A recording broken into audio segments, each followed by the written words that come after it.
Hello students, मैं नवीन मिश्रा, आपका friend mentor guide from FMG classes.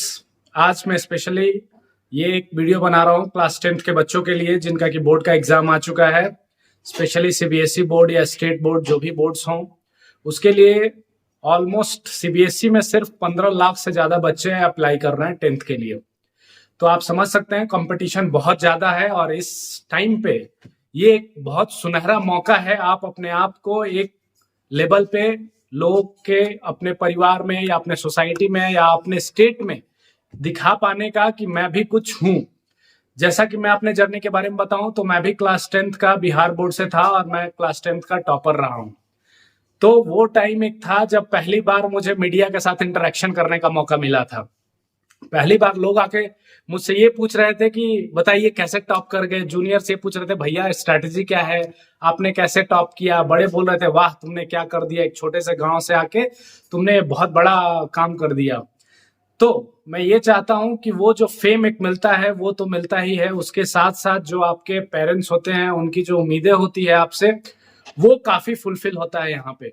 तो आपको ये टाइम जो बचा हुआ 1.5 से 2 महीने है, जैसे कि आपका 19 फरवरी से एग्जाम चालू हो जाएगा डिफरेंट डिफरेंट सब्जेक्ट्स के, तो अब बहुत टाइम नहीं है। इस टाइम को कैसे बेस्ट यूटिलाइज करें उसके बारे में आपको सोचना है। और मैं आपको ये लास्ट 1.5 मंथ का जो टिप्स दे रहा हूं उसमें आपको ये करना है कि आपको पूरी तरह एनसीईआरटी पे स्टिक हो जाना है, पूरी तरह एनसीईआरटी का ही रिवीजन करना है। दूसरा, जब आप रिवाइज करें तो सिर्फ पढ़ के नहीं करें, आप उसको लिखें। अब रिवीजन कैसे होगा? अब क्वेश्चन के थ्रू रिवीजन। क्वेश्चन के थ्रू कैसे? तो आपको लास्ट 10 इयर्स का क्वेश्चन बैंक लेना है। सबसे पहला काम आने वाले 1 महीने में लास्ट 10 ईयर का क्वेश्चन बैंक जो है उसके सारे क्वेश्चंस को, short question, very short question and long question, 1 mark, 3 mark और 5 मार्क, जो कि section A, section B, section 3 तीनों में आने वाले हैं, उसको वेरी शॉर्ट और जो लॉन्गेस्ट क्वेश्चन है, लॉन्ग क्वेश्चन आंसर है, उसको लिखना है आपको, सिर्फ आपको पढ़ना नहीं है। जैसे कि मैथ्स में आप क्या करें, आप लिख के प्रैक्टिस करें, खूब सारा प्रैक्टिस करें। क्या होता है कि जब एग्जाम में आप बैठते हैं तो 1 नंबर का क्वेश्चन भी आपको टाइम ले लेता है, ज्यादा टाइम लेता है, क्योंकि आपको प्रैक्टिस कम रहता है।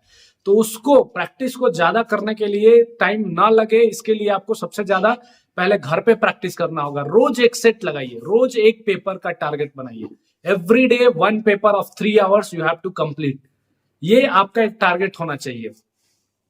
और लास्ट 10 इयर्स का क्वेश्चन बैंक पूरा का पूरा आप रट जाइए। रट मतलब प्रैक्टिस कर जाइए उसको। मैथ्स के क्वेश्चन को पूरा प्रैक्टिस कीजिए लिख लिख के, साइंस के क्वेश्चन को लिख लिख के, एसएसटी को भी कोशिश कीजिए कि आप लिखिए। देखिए, लिखने से क्या होता है आपको कि लिखने से आपका जो प्रेजेंटेशन होता है वो इंप्रूव होता है। प्रेजेंटेशन इंप्रूव करना जरूरी है कि आप देखिए आपको कितना नॉलेज है इससे किसी को कोई मतलब नहीं है, आप कितना बेहतर उसको एक्सप्रेस कर पा रहे हैं अपने आंसर शीट पे, वो इंपॉर्टेंट है। तो आपको सबसे इंपॉर्टेंट ये है कि आप जो भी अभी कर रहे हो उसका प्रेजेंटेशन वाइज अपना हैंड राइटिंग पे भी फोकस करना होगा। जब आप क्वेश्चन का आंसर दे रहे होंगे या फिर सैंपल पेपर जो आप कर रहे होंगे तो उस टाइम भी आपको क्या करना है कि आपके राइटिंग स्किल्स को भी बेहतर करते जाना है। ये नहीं कि कुछ भी लिखते जाते हैं, कुछ भी लिखते जाते हैं। देखिए, एक बेहतर प्रेजेंटेशन देख के जो एग्जामिनर होता है वो खुश होता है कि भाई इस बच्चे ने अच्छे से साफ सुथरे लिखा है। देखिए, आप क्या लिख रहे हैं अंदर बहुत ज्यादा डीप में कोई टीचर नहीं पढ़ता है। एक ओवरऑल उसको आइडिया रहता है कि आंसर में ये चीजें होनी चाहिए। अगर आपने वो चीजें कैप्चर करी है तो वो आपको directly okay okay tick mark correct करते हुए जो थियोरेटिकल पेपर होते हैं उसमें वो मार्क्स देते जाएगा, क्योंकि उतना पढ़ने का ना उसके पास टाइम है, क्योंकि 15 लाख कॉपियां चेक करनी है। तो आप समझ सकते हैं कि उनके पास भी उतना समय नहीं होता है। तो वो भी क्या देखते हैं कि प्रेजेंटेशन कैसा है बच्चे का, क्या इसने 2-4 जो की पॉइंट्स है उस टॉपिक से रिलेटेड वो लिखा है, क्या उस टॉपिक से रिलेटेड कोई डायग्राम है जो इसने स्केच किया है। ठीक है, डायग्राम ड्रॉ करना, कुछ प्रोसेस फ्लो चार्ट ड्रॉ करना, कुछ भी फ्लो चार्ट डाल देना, कुछ ग्राफ डाल देना, कुछ डेटा डाल देना, ये सब क्या होता है आपके आंसर्स को बेहतर बनाते हैं। और एग्जामिनर इसको देख के खुश होता है कि अरे चलो बच्चे ने कुछ तो डेटा डाला है। तो दो आंसर शीट जो कि एक सिर्फ थियरी लिखे जा रहे हैं और दूसरा थोड़ा थियरी लिखे और कुछ आंसर्स लिख दिए, कुछ ग्राफ डाल दिए, कुछ डेटा शीट डाल दिए, कुछ डायग्राम डाल दिए, तो दोनों में इमीडिएटली मार्क्स का फर्क आ जाता है। जिसने डायग्राम डाला है उसके मार्क्स बढ़ जाते हैं इमीडिएटली, क्योंकि ये देखते के साथ पता चल जाता है। एग्जामिनर जैसे देखेगा वैसे उसको पता चल जाता है कि भाई इस बच्चे ने बहुत अच्छा किया है, तो इमीडिएटली उसके मार्क्स बढ़ जाते हैं। तो एसएसटी में भी आप कोशिश कीजिए कि आप लिख के प्रैक्टिस करें, ठीक है। और इंडिया का मैप जहां रिक्वायर्ड हो वहां पे इंडिया का मैप बनाइए, ग्लोब का मैप बनाइए। तो when ever it is required वहां पे एक मैप, डायग्राम कुछ भी डालिए, जरूर डालिए। वो क्या करता है, आपके आंसर्स को इंपैक्टफुल बनाता है, ठीक है। और आंसर्स जब भी लिखिए उसको 3 फॉर्मेट में लिखिए। सबसे पहले लिख दीजिए ऊपर इंट्रोडक्शन टाइप का क्वेश्चन क्या है। दूसरा उसमें बॉडी टाइप का क्वेश्चन में जो भी आपको डेटा फैक्ट जो भी याद है वो सारा डाल दीजिए।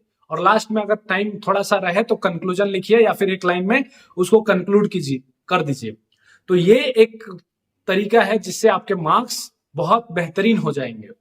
तो पहला पॉइंट हमने डिस्कस किया कि सिर्फ आपको एनसीईआरटी पे स्टिक रहना है। दूसरा पॉइंट हमने डिस्कस किया कि आप आंसर्स को लिखें, जो 10 इयर्स का क्वेश्चन बैंक है उसको लें और उसको प्रैक्टिस करें। ये नहीं कि सिर्फ क्वेश्चन को रिवाइज कर रहे हैं, रट रहे हैं। तो रटना जरूरी है, लेकिन जब आप एग्जाम हॉल में जाएंगे तो हो सकता है वो मिस हो जाए। तो जब आप लिख लिख के प्रैक्टिस करेंगे तो वो याद रहता है, ठीक है। मैथ्स में स्टेप वाइज क्वेश्चंस बनाएं, स्टेप वाइज सॉल्व करें। जितने फॉर्मूलेज हैं क्वेश्चंस बुक्स में, चैप्टर्स में, वो सारे फॉर्मूले एकदम रट जाएं कि वहां जाके फॉर्मूले में कोई कंफ्यूजन ना हो। और जो सिली मिस्टेक बच्चे करते हैं कैलकुलेशन के दौरान, जैसा डिवीजन आ गया, मल्टीप्लीकेशन आ गया, एडिशन सब्ट्रैक्शन में भी बच्चे अंडर प्रेशर गलती कर जाते हैं, तो उसको आपको अवॉइड करना है, ठीक है। और ये लास्ट जो मंथ है उसमें अपना पूरा एनर्जी फुल 100-200% अपना दीजिए। अपने आप से कमिटमेंट कीजिए कि आज से इस मोमेंट से मेरा पूरा जो एक एक मिनट, एक एक सेकंड रहेगा वो पूरा एग्जाम के लिए डेडिकेटेड रहेगा और कुछ नहीं। ये 2 महीने के बाद आपके पास बहुत टाइम रहेगा कि आप आराम करें। फिर 11th-12th का बर्डन आएगा, आईआईटी, इंजीनियरिंग, मेडिकल जो आप करना चाहेंगे उसका फिर एक बर्डन आएगा, तो उस टाइम आपको उसको हैंडल करना है। लेकिन इस पॉइंट ऑफ टाइम में आपको सिर्फ और सिर्फ फोकस करना है कि आप इस चैप्टर को, पूरे एग्जाम को, जो आज तक आपने पढ़ा है, पूरे सिलेबस को आप कितना जल्दी क्विकली रिवाइज करें और उसका आंसर्स लिखें। जितने 10 इयर्स के क्वेश्चन बैंक है उसको तो आपको एकदम रट जाना है। एक भी क्वेश्चन मत मिस कीजिए, क्योंकि रिपीटेटिव ऑफ क्वेश्चंस रहते हैं, बहुत सारे क्वेश्चन बार बार रिपीट होते हैं। जो रिपीट क्वेश्चन होते हैं उन पे ज्यादा फोकस करें, क्योंकि उन्हीं क्वेश्चंस के आने के चांसेस ज्यादा रहते हैं। तो कोई भी सपोर्ट लगे, आपको किसी भी तरह का डाउट हो या मोटिवेशन लेवल डाउन हो रहा हो या आपको डर हो रहा हो किसी तरह का, आप मुझे कांटेक्ट कर सकते हैं। मेरा कांटेक्ट नंबर है 7091193964।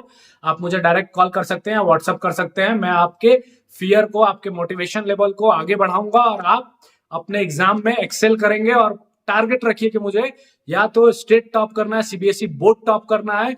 ये देखिए लाइफ टाइम वंस अपॉर्चुनिटी है, एक बार आप मिस किए फिर ये दोबारा 10th नहीं आएगा आपकी लाइफ में। आप आगे बढ़ जाएंगे, मैं भी आगे बढ़ गया। मैंने इंजीनियरिंग की, अब कॉर्पोरेट सेक्टर में जॉब कर रहा हूं, आगे सब बढ़िया चल रहा है। लेकिन जो वो टाइम था 10th का, वो आज भी मुझे मोटिवेट करता है कि भाई तुमने 10th में टॉप किया था। तो एज ए एक सेल्फ कॉन्फिडेंस जो रहता है वो हमेशा बना रहता है उसकी वजह से। आज भी मैं जब इंटरव्यू देने जाता हूं तो बोलता हूं कि I was first topper of my district in 2008 batch.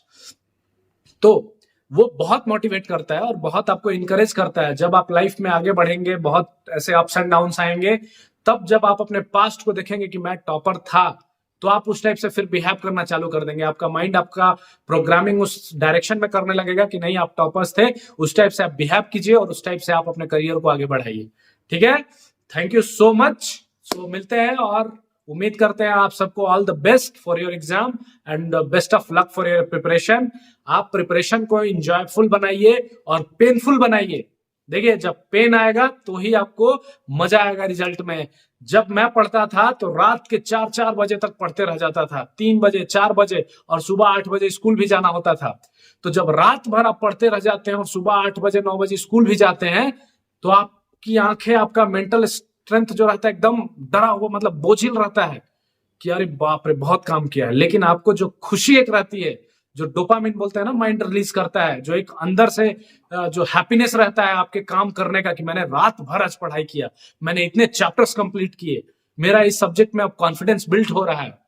तो वो कॉन्फिडेंस आपको भी बिल्ड करना है और वो कॉन्फिडेंस, उस तरह का मेहनत आपको भी करना है। और जब भी आप मेहनत करने बैठे आपको टारगेट दिमाग में रखना है कि मुझे टॉपर बनना है।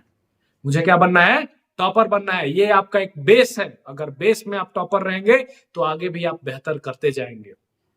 ठीक है, इन्हीं शब्दों के साथ इस स्पीच को खत्म करते हैं, लेकिन उम्मीद करते हैं कि आप सब आज से इसी वक्त से अपना पूरा एनर्जी सिर्फ और सिर्फ अपने एग्जाम पे फोकस करेंगे। No other things, no entertainment. आप भूल जाएंगे पूरी दुनिया को कि आपके आसपास क्या हो रहा है। सिर्फ और सिर्फ आप और आपका किताब, ये दो चीज, आपका क्वेश्चन बैंक, यही 2-3 चीजें रहनी चाहिए और इसी के साथ आप अपने एग्जाम को टॉप कीजिए। Okay, wish you all the best. Thank you so much.